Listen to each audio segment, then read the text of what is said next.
Radio.com are those of the guest hosts and callers, and not necessarily of this station, its management, or other advertisers.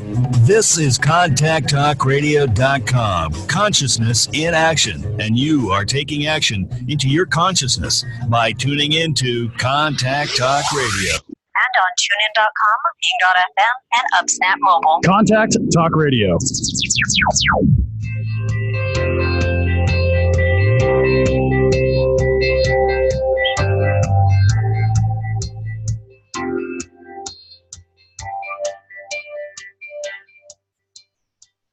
Inspiration, brave action, and heartwarming journeys. This is what the Louise H. Reid Show brings you. Now, here's your host, Louise H. Reid. Hello, everybody. And thank you for joining me yet again this wonderful Tuesday for episode number 76. 76 of the show. I'm your host, Louise H. Reid. With listeners in over 145 countries and millions of iTunes downloads and ongoing podcasts, I'm the fortunate host here live every Tuesday to talk life and leadership with everyday people doing extraordinary things. People who take brave, bold action in pursuit of their dreams and goals and are here to share their journey to help you do the same in yours. There is absolutely nothing more valuable than time. And so as a way of showing my gratitude to you for joining me each and every week, everyone who comments on a podcast episode with the hashtag LadyBossLoyalty are automatically entered into a draw to win exclusive Lady Boss Loyalty swag. There are draws every month, and there is new swag coming soon. So please comment away on Facebook, YouTube, or LinkedIn, and good luck. Now, without further ado, let's join today's guest. We have with us Kirsten Anderson.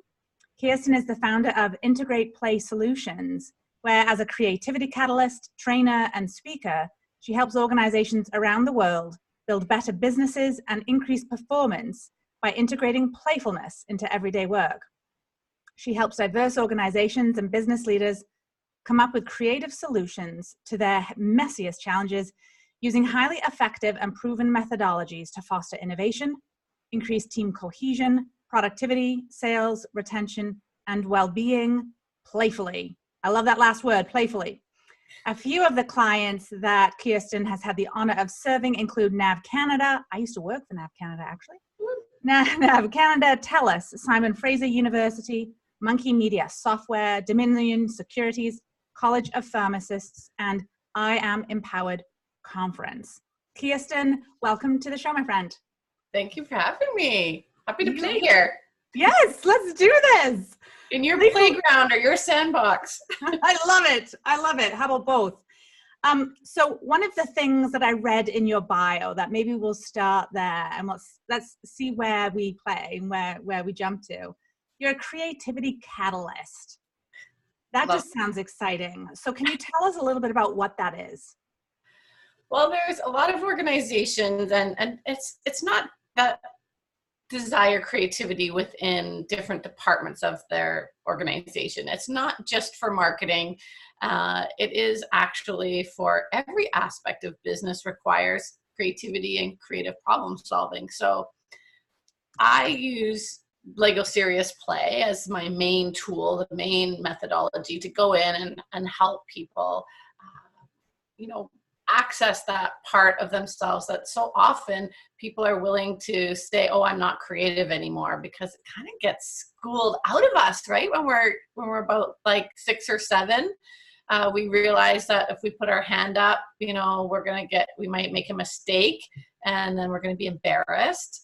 And so we stop answering. And so I'm there. I just did this really huge conference. There was 1,300 people there. We for She. It's the largest gender diversity, promoting more women in leadership. So half of it was teenage girls and half of it was business leaders.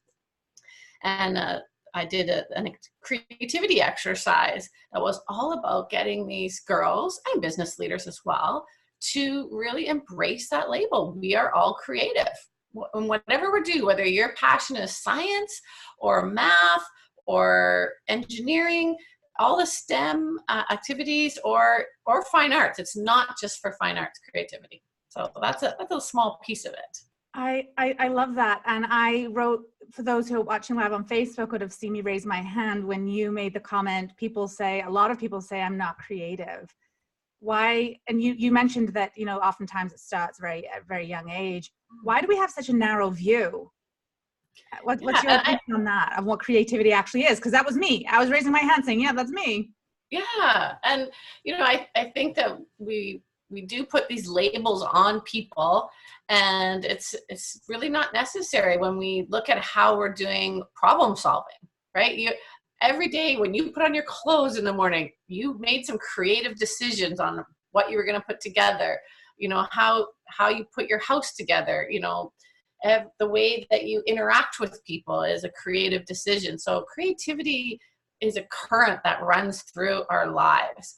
And do we want to embrace more creativity in our lives as a way to express ourselves and a way to improve everything that we do, right? Like whether it's at work or at home, we can use those creative muscles, keep flexing them. And there's different ways to do that, to keep moving forward with our lives. Yeah.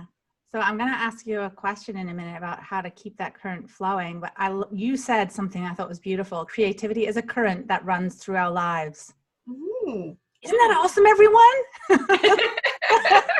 I may not have said that before. Yeah, well, there you go. You just said, I think that's for someone who has resisted for many years that label of creative, because I felt that puts pressure on me, that people then think I can draw. People think that, right, and I can't, and I really can't. But so what? There's lots of other ways to express that, and it's been a challenge for me being able to sort of rewrite that story. So I really appreciate the way that you just expressed that. So you said that there about judgment. I would just want to touch on that, because that word judgment, like you judging yourselves and a fear of being judged by others, that is what I was referring to about that in education. When we start early, that as we get older into the middle school years and the high school years, that amplifies where we have that fear of judgment. And so when I do a drawing exercise with teenagers and business leaders, and we talk about that fear of judgment, justifying our abilities, that is what we can let go of when we access our young selves. Just picture a 4-year-old showing you their drawing. That's just scribbles, and they're saying, this is this, and this means this, and this part of the drawing means this, and they're not judging themselves, and we're not judging them for their ability, right? Like, what if we gave ourselves permission to play, permission to put ourselves out there and make mistakes, and it is what it is. How freeing would that be? I love the what if. When you ask the question, when you start any statement or turn a statement into a what if question, it's quite, that in and of itself is quite playful, isn't it? So fear of judgment, fear of failure, these are things that everyone, as you just suggested, can really resonate with having experienced that. And then you also have mentioned that exercising the creativity muscle can help combat that. How do you start? Where is a safe place for someone who, perhaps like me, who is in that sort of fear of even self-judgment, fear of failure regarding creativity? Where do we start to exercise, or how do we start to exercise that muscle?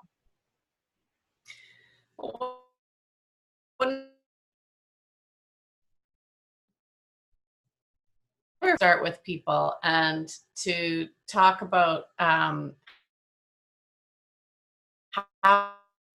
and this relates to a lot of different aspects of what I call the playful mindset. If you can think back to what you loved doing as a child, where you felt free and time just flew by and you lost track of time, what were you doing? Maybe it was working on a math problem. Maybe it was creating a fort or sliding down a banister or swimming in a lake. These are, when we access these memories of our childhood to get those kind of triggers of what might inspire us as an adult. Where does this show up in our adult life?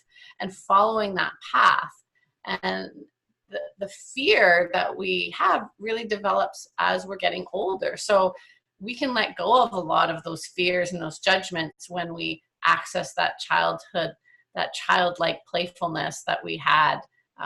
It's all still inside of us. It's not that we're not creative anymore. It's just that it's pushed down. So it's just about letting that go, getting rid of that burden that we've put on ourselves, society, authority, whatever you want to put it. But it's just kind of growing and learning new skills. One other way to do it is new experiences. So new experiences, new people. And as we grow and try new things, especially the things that we fear, then that really helps gain confidence in our ability to kind of figure out anything. So I will say that I recently did take a calligraphy class. Woohoo! I know. And that was a big deal for me. Yeah. It was a really big deal for me because it's not the kind of stuff that I will typically go out and spend my time on or spend money on or put my energy into. But I thought, as I'm studying in the process of writing a book, I thought, what a great way to be able to expand my creativity in a way that's not writing. Well, it is obviously with calligraphy, but in terms of coming up with creative content, it's actually just accessing it in a different way. So stay tuned on that. Love it. Yes. And dropping those labels about not being creative, because when you're doing that calligraphy, you're in the flow, really. Flow is funny though. It's funny how it is hard to let go of those labels, because even still within doing that, I was still finding myself feeling I wasn't really letting go, right? I was still feeling very structured, that this is the way it's supposed to be, and do this, do that, heavy on the way up, light on the way down. And I just even found that interesting, that the voice in my head was much easier to hear, the critical voice in that moment, which allowed me then to challenge it a bit better. And then also I just took a big gulp of wine and then carried on. So that worked in the moment too. It's funny you should mention wine, because, as far as playfulness goes, for adults, a lot of people don't give themselves permission to play or let go without alcohol or another substance that may give them that freedom, that permission to play. And so this is where I'm on a mission, and there's, another half dozen people, adults out there, trying to get adults to also play more and have that permission. I used to wear a white lab coat as a toyologist, and we had prescriptions for play on the back of our lab coat. And here I am still, all these years later, still giving that prescription for play. What if, Louise and all the listeners, you gave yourselves permission to play? And maybe you're sitting there doing the calligraphy and you say, what would 5-year-old Louise say to myself in this moment, as the beast, the gremlin, the inner critic is telling you, oh, no, you've got to do it this way. You've got to stay in this box. How powerful could that be if you gave yourself that permission to not judge yourself? I love that. I'm gonna challenge myself, and I'm challenging listeners as well to do the same. What would your 5-year-old self say to you in those moments? Yeah. Let's rewind the clock a little bit, Kirsten. Yeah. And so you said that play has been a big part of your life from a work perspective. Mm-hmm. Rewind the clock for us and let us know, how did that start? Because I'm sure 5-year-old Kirsten wasn't saying, I'm going to be a creativity catalyst and I'm going to open my own business. And so tell us a little bit about what 5-year-old Kirsten wanted to do, and walk us through how it led you to where you are. I wonder if any 5-year-old self really knows what they wanted to do. I think we're all still figuring it out as we go. Whether you're in your 20s, 30s, 40s, 50s, it's an ongoing thing where, day by day we figure it out. And I'm no different in that respect. But as a child, as many children are, very open to trying new things and trying lots of different things. I remember my mom signing me up for drawing on the right side of the brain. It was an adult night school course, and I was a child. I was the only child in the course.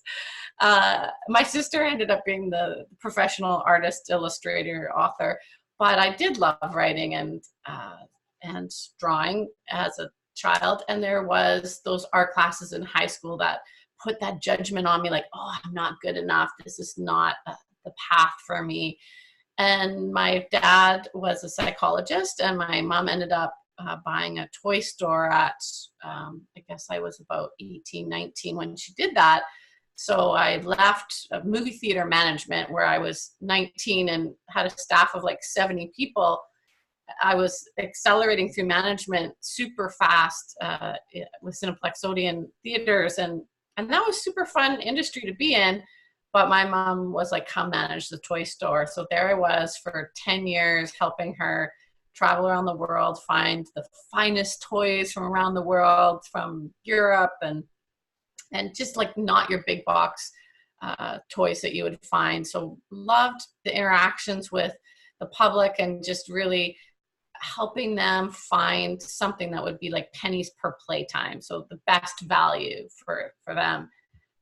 At about 29, she was, looking at retirement, and I decided I was going to open my own toy store. And so took that huge leap, that risk, that faith that I could do it, because I had learned a lot of, from my mom and done all the mistakes there. So I was able to open my own toy store with this branding of these toyologists with white lab coats that would give like top advice, because really what in business, what is your differentiator? That was a huge differentiator for us, because when you go into a big box store, you're not really going to get that expert advice. So we were the experts. People could remember us. What ended up happening is we got national TV coverage within the first 3 months of opening. And then following that, Global TV discovered us, and we ended up being on their show once a month as the play experts. I would go in and show, prime the best play things for different themes. And I did that for like the 12 years. And we kind of became known. A destination. People would drive from all over. We ship product all over Canada anyways. And it was a great career. I was 25 years in the toy industry. It was a long time. That's amazing. And so, so what happened next? Yes. What was the big earthquake? The big shattering. It was, the store was doing great, and I got a little bit restless, I would say. I had kind of reached a peak. I felt like I had accomplished what I'd wanted to accomplish. We won Toy Store of the Year for Canada. And I loved it. I love the industry. I love the people, both inside and the public, like interacting with these loyal customers in the neighborhood, being introduced always first in a group. This is Kirsten. She's a toyologist. She has a store. And that was like my whole identity, really. But yet I was obsessed with the fact that of compression in the toy industry, which is kids playing less and less. They were also stopping playing with toys younger and younger. And it was very concerning to me. And it wasn't just about screens. It is so much bigger than that. It's kind of like a whole nother topic. But where it led me was this value of play, not just for children, but for middle schoolers, for high schoolers, for adults throughout their lives, at work, and senior citizens. At every stage, play is valuable. It's a biological need we have. We can't survive without play.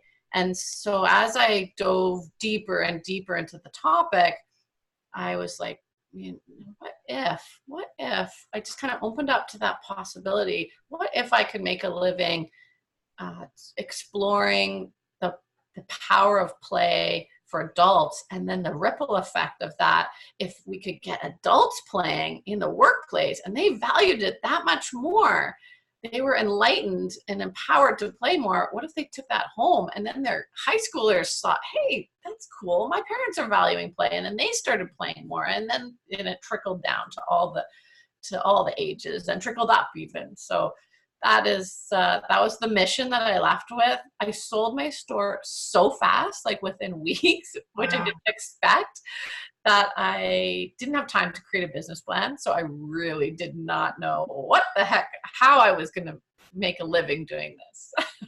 And that I admire. I really appreciate that whole story, because I think a lot of my listeners are in situations where they too have been taking leaps. And people who ask themselves those questions, what if, and look for something more fulfilling and bigger in their lives, often get to a point where they have to make a leap, because at some point the leaps are required. Yeah. And so what did you tap into when you made that decision and you said, yeah, I'm selling the business? And that takes courage. It takes a bunch of things. How did you actually go through with that? Because there's a difference between saying, I want to sell my store and I'm going to do this instead. But there's a difference between that and actually doing it. Yeah, I think I'd been asked to speak a couple of times leading up to that, like not including the TV spots, but just to the public in different venues. And so that was giving me some courage, some encouragement to do this. And so at that point, I just really saw the speaking piece. Facing the fear, I mean, I think I would rewind the clock back to being 18. And when I was in high school, all I wanted to do was travel Europe. It was like an obsession of mine. So I worked 3 jobs every summer. I worked throughout the year, late nights and every weekend and Christmas Day in the movie theaters to earn enough money to leave school, graduate 6 months early so I could get to Europe with my backpack and travel alone as an 18-year-old through, 14 countries on a Eurail pass, sleeping in youth hostels and train stations and on ferries, and having these adventures and misadventures and learning about, the path of the unexpected and the value in the unexpected. And I feel that was so formative for me, that confidence that, as Marie Forleo says, everything's figure-outable. Mm-hmm. That was kind of ingrained in me in that moment. And yes, things can go south. They can get bad, and yet there's still some value in that. No matter what happens, like whether it's bad or good, there's some value if you end up in a different country than where you expected to be. It's about managing those expectations. And so, I left that's how I dealt with the fear, was saying, I don't know what's going to happen, but whatever happens, I'm going to learn from it. I'm going to grow from it, and I'll figure this out. And so here I am, still figuring it out.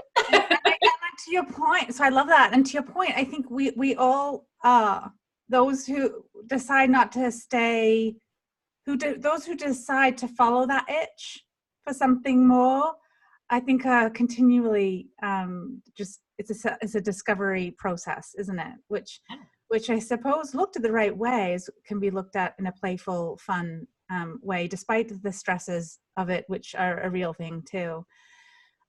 So what would you say is the biggest lesson that you've learned in your life so far? Biggest lesson? Oh, wow.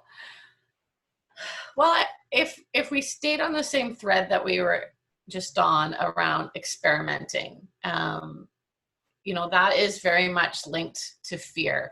And so that is really about how we operate in the world, whether it's within a work environment, in a corporate setting, or a nonprofit, or wherever you're working.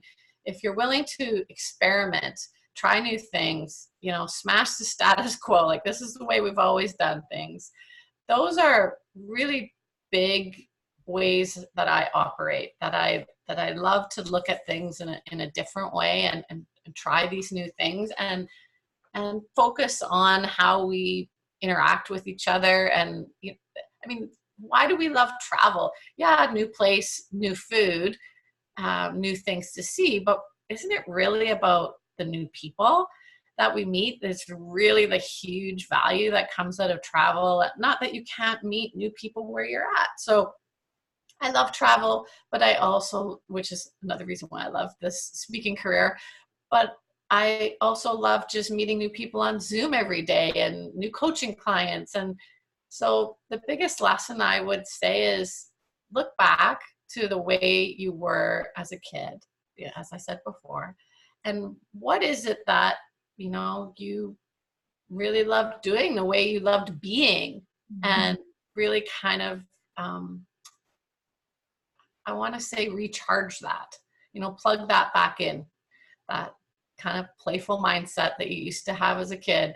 And of course, that's the main message that I'm out here on my main life mission is, play every day, and it's not always the easiest choice. That's something else. People assume, oh, well, if I'm playing, then that's, I'm taking time off. It's frivolous. It has no value. So I'm here to, tell myself and others, it has value. I will be more productive when I play. I will be a better listener when I'm playful. I will be more engaged. More open-minded, I suppose, right? Yeah, absolutely. More willing to experiment and innovate and be creative. Yeah, it's endless. So I have so many questions. So one of them is, you said a moment ago, and I want to go back to this because I think it's important, especially for people recognizing the importance of prioritizing this, is you said that there's a biological need for us to play. Mm-hmm. And when that is, that being the case, I think that really helps to insert the business piece, right? Making sure that it's integrated in how we do our work. Talk to us a little bit about that, because I've not heard that before. That's an actual biological need. So talk to us. Yeah. So there's lots of research. One of the most visual ones that I think really sticks with people is the study they did with rats, where rats were deprived of play.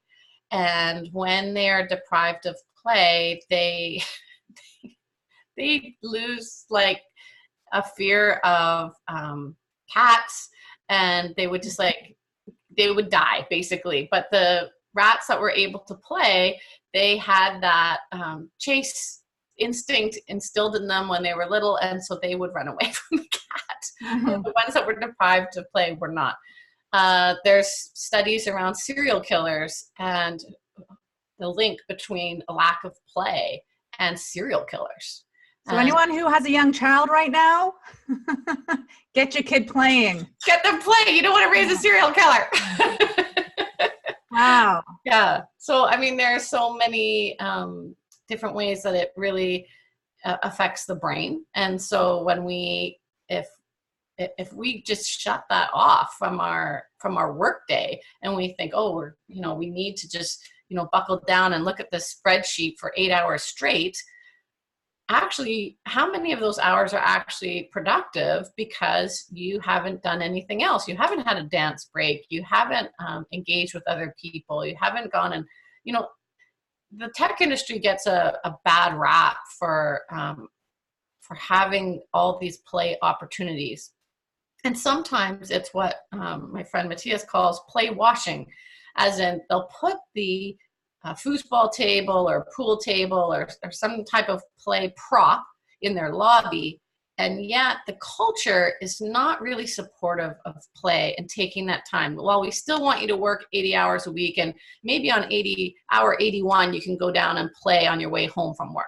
That is not a culture of playfulness.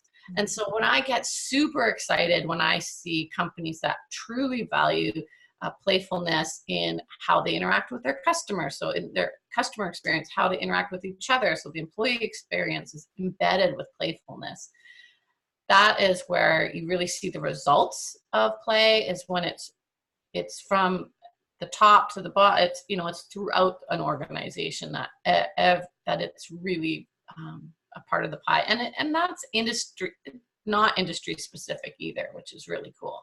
Well, I love everything that you just said, and the reason I chose was there's a long list of clients that you've worked with. I chose the ones when I read your bio, those particular ones, because it is very diverse. So clearly we've got the aviation industry, we've got telecommunications, we've got universities, mm-hmm. We've got the bank, we've got pharmacists. Mm-hmm. So even that short list alone, we can see that there's value. We're human wherever we go, and so if play in fact is we're wired to value play, it's wherever we are, play must be. Right. So how do you integrate play into your life? Give us some insight. I see some balls behind you, which even that looks really fun. And beautiful colors on the wall behind you. But tell us a little bit about how you make sure that it's prioritized in your life. Yeah, it's an ongoing thing, and I alluded to play not being the easiest choice all the time. And so this is where I have to remind myself to practice what I preach. And I am human, as you said, we're human wherever we go, and that means failing. And so, occasionally the struggle is real being an entrepreneur. This has not been an easy journey by any means. I have been very lucky with my first paid keynote being in Denmark, and all my first clients have been big, huge companies, very lucky. At the same time, there can be, to be totally vulnerable, there can be gaps in between clients where I'm freaking out, like, who's my next client? Who am I working with next? Because it's not obvious. People don't wake up and say, oh, you know what I really need to? I need some play. That's going to solve all my problems. So, it's a bit of an education on my part to explain the value to companies. The Lego series play brings people in. So a play shows up, of course, in my work when I'm working with clients throughout. But in between times when I'm doing business development, for example, it'd be easy to just sit at my computer all day long. Now, having conversations with people on Zoom or in-person meetings, coffee downtown or wherever I go, those are super playful. We just have a super playful conversation. When I'm alone, when I'm isolated, I think this is a challenge for a lot of people that are working remotely now, is that, you get distracted by maybe a show or chores or things around the house. And then you're like, okay, now I got to be super productive where I am. And this happens to me all the time. Were you inside my head this morning? Right? I wasted all this time. Now I got to be super productive. Okay. Now, if you schedule in the play, or if I schedule in the play, okay, I'm going to have a dance break every, half an hour, or every hour, whatever the time frame works for you. You have a window and it's scheduled. That can be super powerful, because it's almost like when you're going on vacation, and that 48 hours before their vacation, and you're like, oh, I got to clear my desk. I got to do all this stuff before I go on holidays, and you're super, super productive. That kind of works the same way with when you schedule play within your day. So you're like, okay, I've got this, 20-minute dance break scheduled, or I'm playing Frisbee, with the dog, or I'm doing, whatever it is that lights you up for your own personal play. Maybe it's tennis or something quick. That can really be a productivity boost. And that's working remotely or in an office. And I know people are like, oh, I can't dance at the office. Well, there are other opportunities to find play around you, whether your company supplies those opportunities or not. Maybe knitting is your slow play. Maybe, there's so many opportunities, and that, I help coach people on that, but that's how play shows up for me. Quite often it's a dance break, or a forest bathing, walk in the woods is very playful to me. Even photography on my cell phone, and not professional photography, but like capturing things, I find that really lights me up joy. Like it's almost like a visual gratitude journal, using the cell phone to. So that's what we're looking for. Is it a thing that makes you feel joyful? Is that what we're looking for here, the outcome? Or what would be, in case someone else is listening thinking, what might that be for me? Yeah, so you're kind of asking me about what is the definition of play, like how you define play. And if you ask a lot of play experts, you'll get some different opinions about what does play mean, and people have different perceptions of play. In the corporate world, people think play is the opposite of work. Well, it's not. It's not the opposite of work, right? Some people will say the opposite of play is not work, it's depression. Because that is when play is completely void. There's a void of play. I also like to say, play is certainly linked to joy. Is play always joyful? Well, when you look at children playing on the playground, if we want to go back to that, it's not 100% joy every single second of play, but it is something that they're choosing to do themselves. They're choosing that, and they're negotiating all the rules and the dimensions of the game. That's why organized sport is, by some play experts will say, a lot of organized sport is not true unstructured play. where we have the freedom to change the rules and make things up as we go along. Sometimes working is more playful than an organized sport, because there's less rules sometimes. You know, like, oh, we're going to be creating this new service, or we're creating this new product. That's a pretty playful space to be in, because there may be less constraints on the way you behave within. On the other hand, you know, like there are certainly lots of playful elements to organized sports. So yes, joy is a piece of it. Choice is a big piece of it. You know, making up your own rules. And yeah, so those are kind of like where I go with the definition of play. I'm chuckling with the own rules piece, because those of us with children, you know, recognize that very well, because kids do that, don't they? Yeah. All the time. You're playing a game that actually has rules, and they change the rules. And I remember saying things, guilty of saying, can't change the rules like mid-game. Apparently you can. I love that you brought that up, because when you relate that to our adult lives, you know, reinventing ourselves. I mean, that's what I feel like I did. I reinvented myself. I dropped that previous identity of toyologist and took on this playologist role. And they may seem similar, but I feel like, I mean, and I went through a big, not trauma, but self-identity crisis. Like, who am I if I'm not a toyologist? And we're basically reinventing the rules as we go. So what if, when kids said that to us, we kind of reframed it like, if, you know, what are the consequences of changing it mid-game? You know, what if we did the rules, we created new rules at the beginning of the game, or should we start the game over again? Or, you know, like, just creating that conversation around what does it mean to change the rules? I love that. Yeah. I love that. Thanks for adding that. That'll be helpful for my grandkids when they come in, hopefully in the very, very distant future. Well, I hope you keep this games until then as well.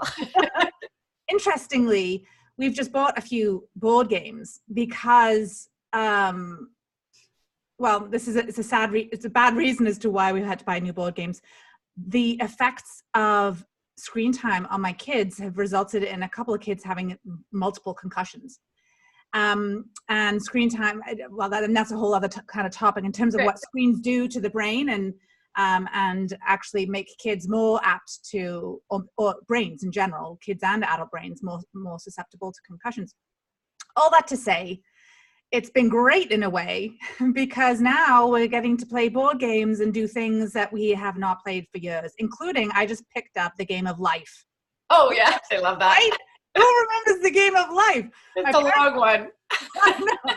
My parents probably still have that at my house. Anyway. You gave yourself permission to play with those games because of something that happened, like could be viewed as negative, but then it turned into a positive. This is like when the power goes out. Yeah. And people are like, oh, we were forced to play games and it's so much fun. And so I've actually heard of people that'll have like a power out night because they just want to force themselves to give themselves permission to play. I actually love that. A power out party. Because there was a huge power outage on the East Coast of Canada and the US a number of years ago. And the number of people who after that were saying, it was so nice, I got to meet my neighbors. People came over and just grabbed what they needed out of the freezer. And so that whole element of playfulness then was forced upon us. And so talking about play and really looking at really broadly. So this conversation for me is helping to sort of expand my mindset in terms of what play can incorporate. And connection, like all those neighbors that connected because the power went out and they played with the possibility of what if I went to my neighbors? What if I talked to my neighbor that I hadn't necessarily talked to before? You know, what if we gathered together and did things together? And so, yeah, gathering those teenagers together to actually play a board game, certainly a powerful connector. It is. I love that. Do you have, I'm shifting gears a little bit here, do you have a personal or sort of a professional motto or a mantra or something that keeps you grounded in these moments of uncertainty as an entrepreneur? What kind of keeps you grounded in yourself and your mission? Grounded. Well, I'm just launching a podcast myself, and it's going to be the Play with Possibility show. And That's awesome. Yeah, and I would say playing with possibility is my mantra, that, you know, we can play with taking the path not tried, potentially, that we can explore and be discoverers of all the opportunities out there, keeping my eyes open for opportunities. And yeah, so that's kind of what keeps me grounded, that, you know, like when I do hit a low or a place of fear or gremlins or negative self-talk, that I have to remind myself, you know, I play well with others. And, you know, just keep getting out there and playing with people, and the possibility and the opportunities show up when you put yourself out there. And so that's, you know, like that, this is what you're doing. You're putting yourself out there by meeting a new guest every week. And what kind of value does that create for yourself, for your guest, for your listeners? And that's because you're playing with possibility. I love the simplicity of that and the power of it. From when you said that, it made me think of when we get stressed, we get small. And then you just saying play with possibility, that just opens it right up, doesn't it? It doesn't necessarily make that fear go away, but it completely changes. It completely changes it. Yeah. What a great share, and what a great perspective. Yeah.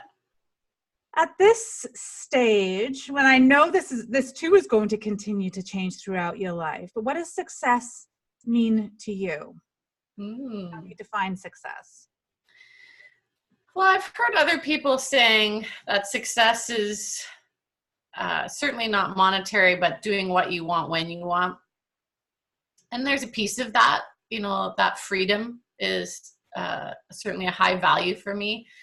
I think living your values is a big one. So because I value freedom, that's a piece of my success, is that I'm living on my own terms. I'm designing and creating a life I love every day.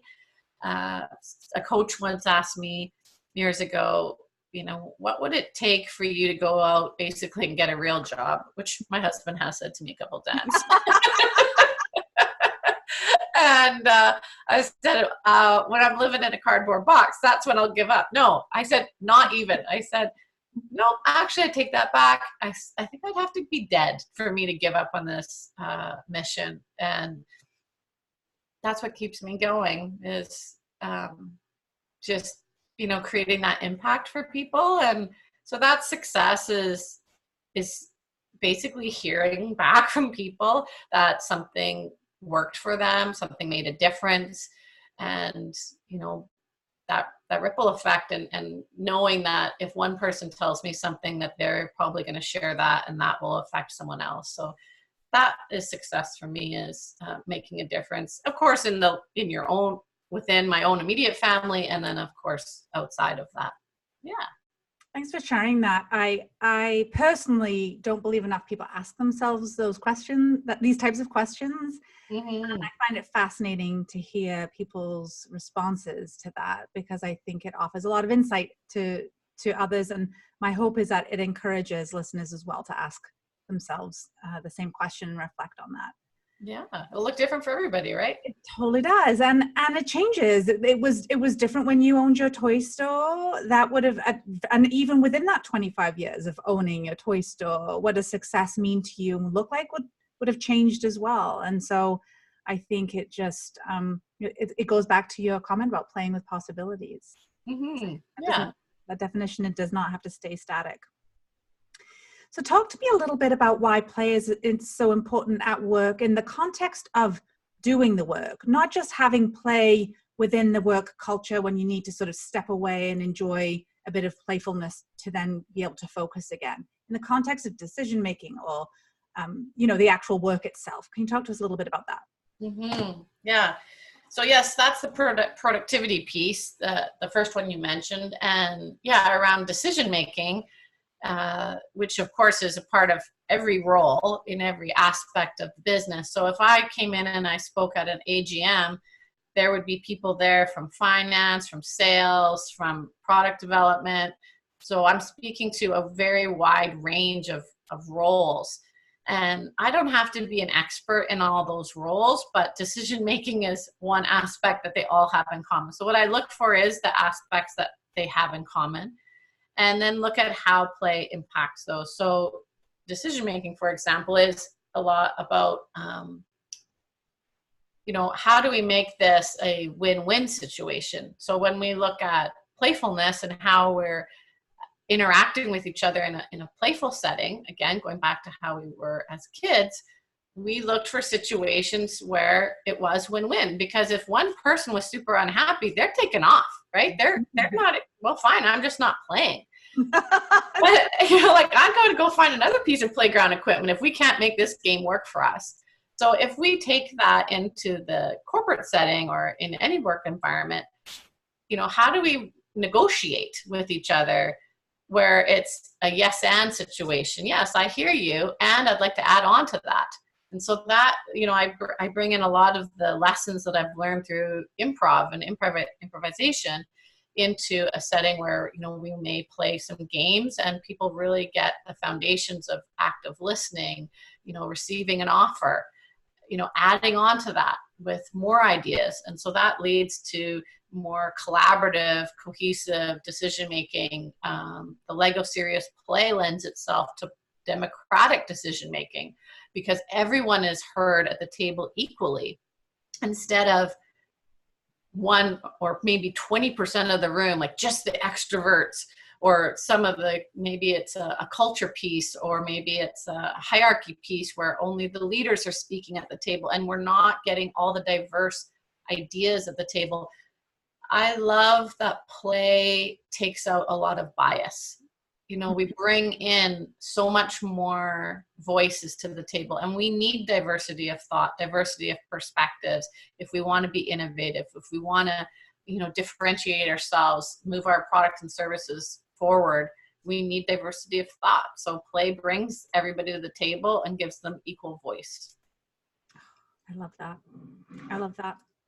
Being a big proponent of diversity and inclusion and doing quite a lot of work in that space through the leadership stuff that I do, I have some ideas myself. So I thank you as well, even for providing me with, or increasing the possibilities for the kind of work that I do and what you've shared so far. I think probably my final question before we wrap up, and that's, what advice do you have for people wanting to leave their job or start their own business, being, having gone through what you have gone through? What would be, if you're someone's mentor, and they're asking that, what would you give? What advice would you give? Well, of course, the key piece, in a coaching situation would be really around asking questions. So I would not be jumping into the advice role very quickly unless I was consulting. But if I was coaching, I'd be asking a lot of powerful questions to discover, where they were feeling strong and where they were feeling like they needed support. And so it's hard to say, right off the bat in a hypothetical situation for someone, what would one do if one wanted to jump into the role of being an entrepreneur from having been in a traditional job for a long time? Some people suggest having a side hustle, doing it on the side of their table. And some people say, no, just jump all in at a certain point. I encourage people to try the side hustle, to experiment with that. But until you take the big leap, you're not really going to know if it is for you. So at some point, probably rather sooner than later, taking that big leap of faith and going all in is going to be required, because doing it as a side gig limits your capacity to put your full energy emotionally and physically into a next project. So that would be my advice, is go all in at some point. Hire a coach. Yeah, and hire a coach. Yeah, hire a coach. Yeah, just to kind of ask you the questions. It's not that you have the answers within you. And it's just really about accessing that and asking yourself, like you said about success, it's about asking the questions you may not have asked yourself. What does it really look like? And designing the, dreaming big too, playing big. That's another piece that I love to help people with, is just playing with a bigger life than they may have limited themselves to. Do you think people do dream too small? Sure. Yeah, sure. Yeah. And I think that people want to limit their expectations. And I think expectations can be a dangerous thing. But they want to limit their dreams because they have a fear of being disappointed if they don't do it. And, like that kind of gets me feeling a bit emotional, like saying that, because it's such a common thing. And I think it's natural, right? That people don't want to be disappointed in themselves. But that whole what if, that playing with possibility, what if you imagined a bigger life, and what if you took the steps every day, a little bit of progress to move yourself in that direction. Just the journey itself is going to be worth it. Whether you reach that big picture or not, you took the steps, and that's really what matters. You took that journey. So that's what excites me, is seeing people, get on the journey to their big dreams. Do you have a big, hairy, scary dream? Yeah, the big, hairy, audacious goal. My big, hairy, audacious goal is to be speaking in more and more countries, more diversity of countries. So not just North America and Europe. I'd love to speak in New Zealand and Africa and India. And so those are my really big, hairy, audacious goals. For those that are on Facebook Live can see, I have a wall of Post-it notes behind me, which are basically the Playful Mindset. That is the book I'm working on. Play with Possibility podcast is about interviewing business leaders. So meeting more and more business leaders that are embodying the playful mindset within their work culture is a big dream of mine. So, I was lucky enough to meet Tony Shea from Zappos just a couple months ago. So I'm interviewing some really interesting people. So if people know companies where that is embedded in their culture, I'm super excited to interview them for my book and my podcast, and kind of like just get that message out there to more people. That's my big, hairy, audacious goal. I love that. Thank you for sharing that. And so how could people reach you if they're either wanting to be interviewed for your book, hire you for a session, get coaching from you? What's the best way for them to find out more about you and to reach out to you?